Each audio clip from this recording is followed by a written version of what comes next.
Salut, c'est Perrine de la boîte à bac. Aujourd'hui, on se retrouve dans une nouvelle vidéo dans laquelle on va parler égalité, inégalité, justice et injustice. C'est parti. Souviens-toi, dans le chapitre sur la structure sociale, je t'avais appris ou rappelé que, au niveau mondial en 2022, les 10% les plus riches captaient 52% de l'ensemble des revenus. Et que, toujours en 2022, il y a plus de 700 millions de personnes qui vivent avec moins de 2 $ par jour. Néanmoins, pour te donner un petit peu de baume au cœur, je t'avais aussi dit que l'État peut intervenir pour réduire ces inégalités, mais que nous en reparlerions dans un autre chapitre. Eh bien, j'ai une excellente nouvelle pour toi, on y est dans cet autre chapitre. Afin de définir et de choisir des politiques publiques qui permettent de réduire les inégalités, il faut d'abord se mettre d'accord sur quelles inégalités on cherche à combattre. Autrement dit, quelles inégalités sont acceptables ou pas. Et ça dépend de ta conception de la justice sociale. Et pour toi, c'est quoi une société juste ?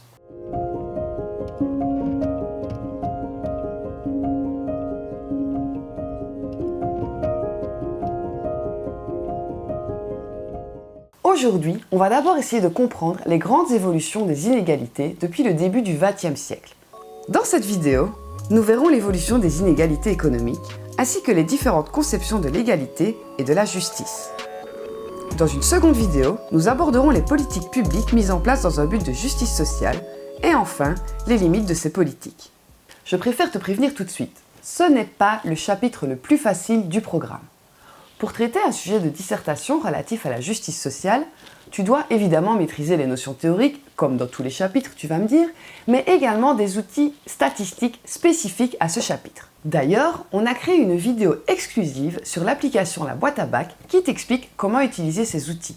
Les examens approchent et tu veux un bon dossier Parcoursup ?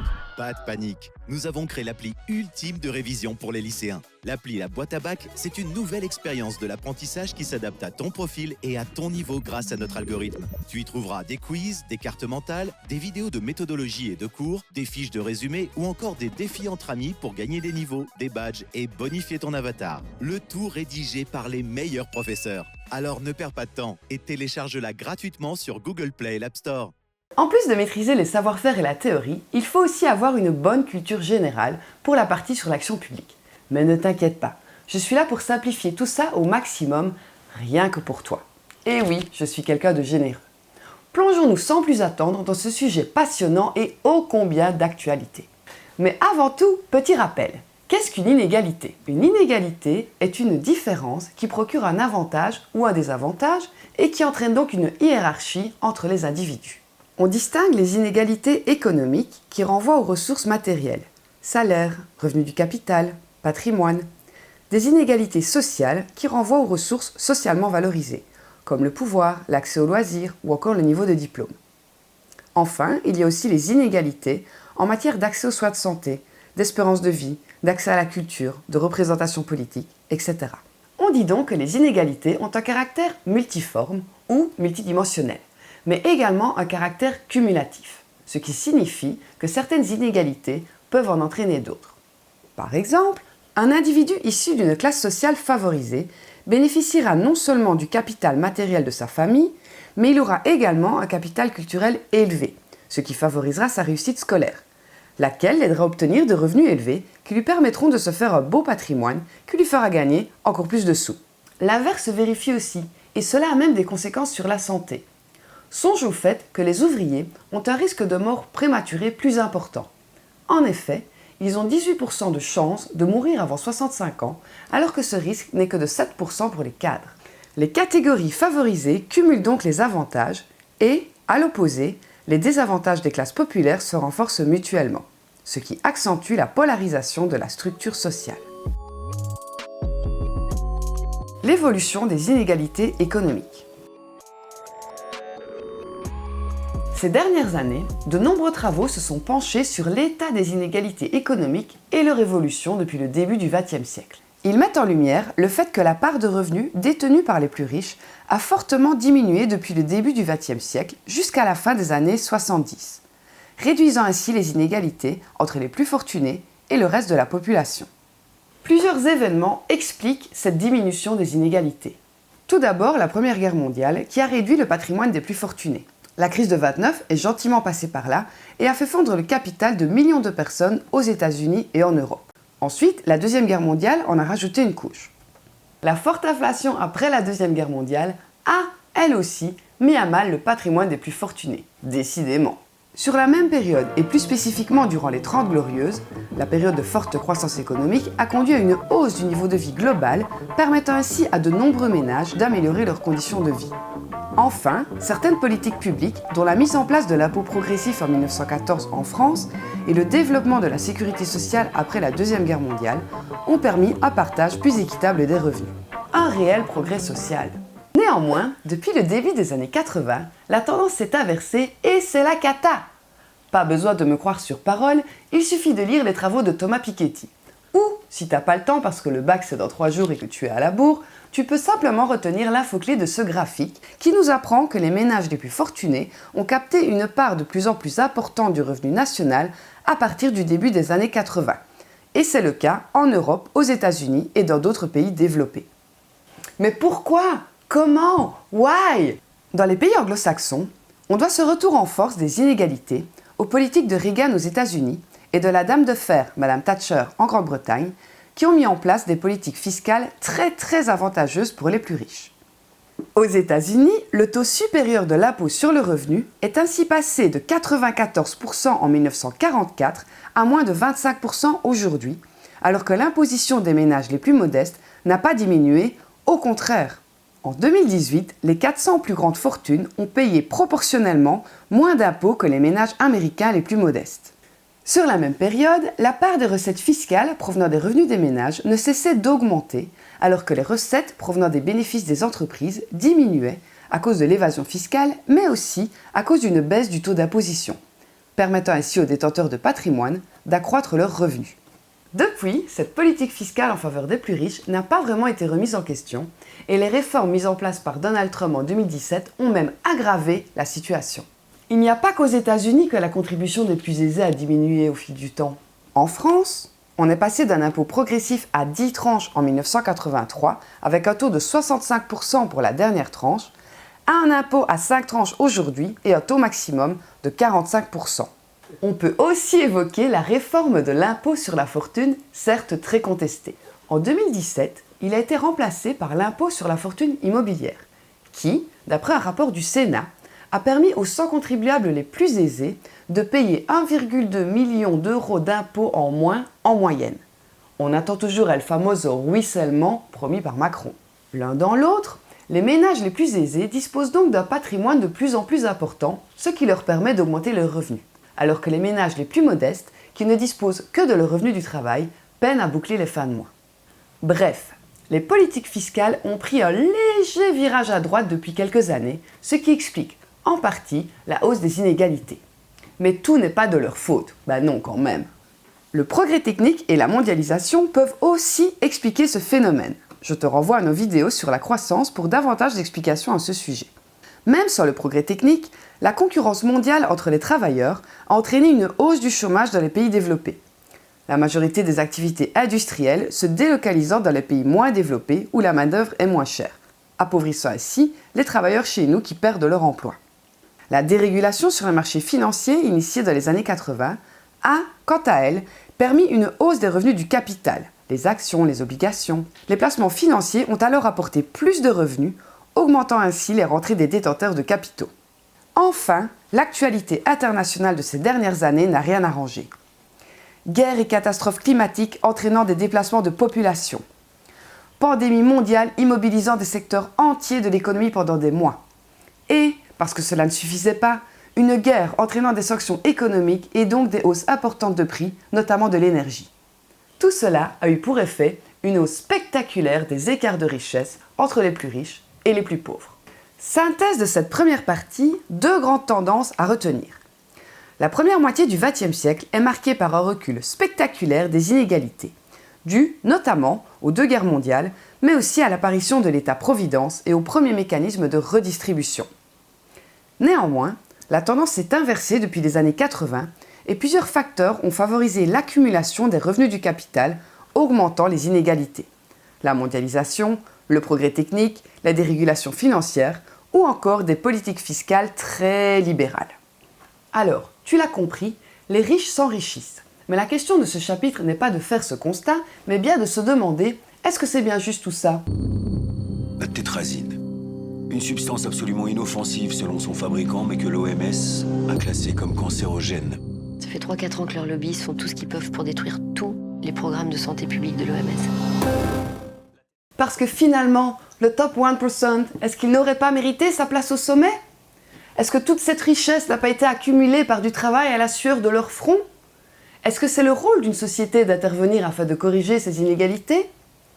Des pistes de réponse tout de suite dans la seconde partie de cette vidéo. Égalité et justice sociale.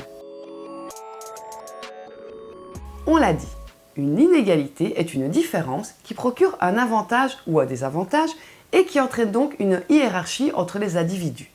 Mais ce n'est pas nécessairement injuste. En effet, prenons deux ouvriers travaillant dans le secteur de la construction. L'un d'eux est satisfait de son travail et se contente de faire ses petites heures, alors que l'autre suit des cours du soir afin de devenir chef de chantier. 2 ans plus tard, son diplôme en poche, il est nommé chef d'équipe et reçoit une augmentation de salaire. C'est une différence qui lui procure un avantage, mais est-ce pour autant injuste ? Est-ce que l'injustice, ce ne serait pas que son dur labeur ne soit pas récompensé ? Il n'y a en fait pas de bonne réponse à cette question, car cela dépend de ta conception de la justice sociale. Avant de voir les positions des auteurs à ce sujet, passons en revue les différentes formes d'égalité. On en distingue 3. L'égalité des droits implique l'égalité des individus devant la loi. Tous les individus disposent des mêmes droits et devoirs et seront traités de la même façon, quelle que soit leur position sociale, leur couleur de peau, leur religion, etc. En France, ce principe est acté dans la Déclaration des droits de l'homme et du citoyen, née à la suite de la Révolution française, qui, d'ailleurs, dans son intitulé, invisibilise les femmes, ce qui pousse Olympe de Gouges à écrire la Déclaration des droits de la femme et de la citoyenne en 1791. Elle cherche par là à établir l'égalité entre les hommes et les femmes, et donc à réparer une inégalité. Bien que cela soit fondamental, cette égalité est loin d'être une réalité dans de nombreux pays. Notamment aux États-Unis, où les Afro-Américains représentent 38% de la population carcérale, alors qu'ils ne représentent que 12% de la population du pays. Quand on se souvient de ce qui est arrivé à George Floyd notamment, difficile de dire que l'égalité devant la loi est acquise dans nos démocraties occidentales. L'égalité des chances suppose que la position sociale d'un individu ne dépende pas de son origine sociale, ethnique, de son sexe, etc. Autrement dit, cela suppose une équité de traitement. Tout le monde doit avoir les mêmes opportunités d'accéder à de telles études, tel emploi ou tel logement. L'égalité des chances, c'est aussi le fait que chacun a les mêmes chances de décrocher un emploi sans discrimination basée sur l'origine ethnique ou l'orientation sexuelle par exemple. La dernière forme d'égalité est l'égalité des situations qui applique une répartition uniforme et équitable de toutes les ressources au sein d'une société, c'est-à-dire une société dans laquelle il n'y aurait pas d'inégalité sociale ou économique, ou en tout cas dans laquelle elle serait très faible. Dans cette conception, pas de place pour la méritocratie, mais bien une forme de redistribution extrême afin de réduire au maximum les différences entre les individus. De ces 3 dimensions du concept d'égalité découlent plusieurs conceptions de la justice sociale. On peut définir la justice sociale comme le principe d'égalité auquel doit obéir la répartition des ressources dans une société. Pour les auteurs du mouvement utilitariste, comme Bentham ou Mill, une société juste est une société qui maximise la satisfaction des individus qui la composent. Cette conception tolère donc certaines inégalités, à condition que le bien-être collectif soit maximisé. Par exemple, porter atteinte aux droits d'une minorité est acceptable si cela maximise le bien-être global de la population. Le libertarisme, porté par des auteurs comme Hayek ou Nozick, prône la liberté. Pour eux, une société juste est une société où chacun dispose de ses biens et des fruits de son travail, et où le droit de propriété est sacré. La liberté individuelle est plus importante que le collectif. Et donc, selon cette approche, il serait injuste que l'État intervienne pour redistribuer les richesses, par exemple.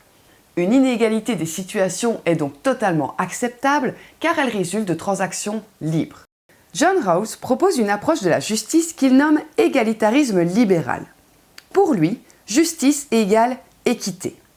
Il prône donc la distribution équitable des libertés fondamentales et des ressources socio-économiques. Les inégalités sont acceptables si l'égalité des chances est appliquée pour l'accès aux études et aux emplois. Ce qui est important, c'est que chacun ait les mêmes chances d'accéder aux positions sociales valorisées. Si tout le monde est mis dans les mêmes conditions, alors la réussite résulte d'une compétition équitable et les inégalités sont acceptables étant donné que la position sociale de chacun dépend du mérite. Enfin, l'égalitarisme strict associe la justice à l'égalité. Toutes les formes d'égalité. Tous les individus doivent être égaux, ce qui suppose notamment la redistribution des richesses afin d'assurer l'égalité des revenus, et tant pis si cela porte atteinte aux libertés individuelles ou si bidule est plus méritant que machine. En gros, c'est l'idéal marxiste. Que dois-tu retenir de cette partie? C'est facile, il y a 3 formes d'égalité et 4 conceptions de la justice sociale. L'égalité des droits signifie que chacun est traité de la même façon devant la loi. L'égalité des chances renvoie aux opportunités de réussite sociale. Et l'égalité des situations, c'est l'égalité réelle, économique, en santé, en culture, entre les individus. Utopie qui n'existe donc pas dans la vraie vie, même chez les animaux. Pour les utilitaristes, une société juste, c'est une société heureuse. Un peu niais et surtout pas vraiment utile pour la suite de ce chapitre, mais tu dois quand même le savoir. Enfin, quand je dis tu dois, tu fais ce que tu veux, hein, moi j'ai déjà mon bac. Pour les libertariens, une société juste est une société libre.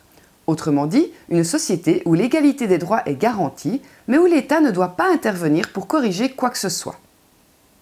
Pour les défenseurs de l'égalitarisme libéral, l'égalité des droits ne suffit pas. Il faut aussi garantir l'égalité des chances, car une société juste, c'est une société équitable. Enfin, pour les égalitaristes au sens strict, une société juste est une société où il n'y a pas d'inégalité, ou très peu. Ils sont donc en faveur d'une égalité des situations, rendue possible par la redistribution. Et voilà, j'espère qu'avec tout ça, tu te sens plus à l'aise avec toutes ces notions et ces auteurs, et que la prochaine fois qu'on te demandera « Et pour toi, c'est quoi une société juste ?», tu pourras impressionner tes interlocuteurs par ta culture générale. Dans la prochaine vidéo, je te dirai tout ce que je sais sur l'action des pouvoirs publics en matière de justice sociale et leurs limites. À bientôt!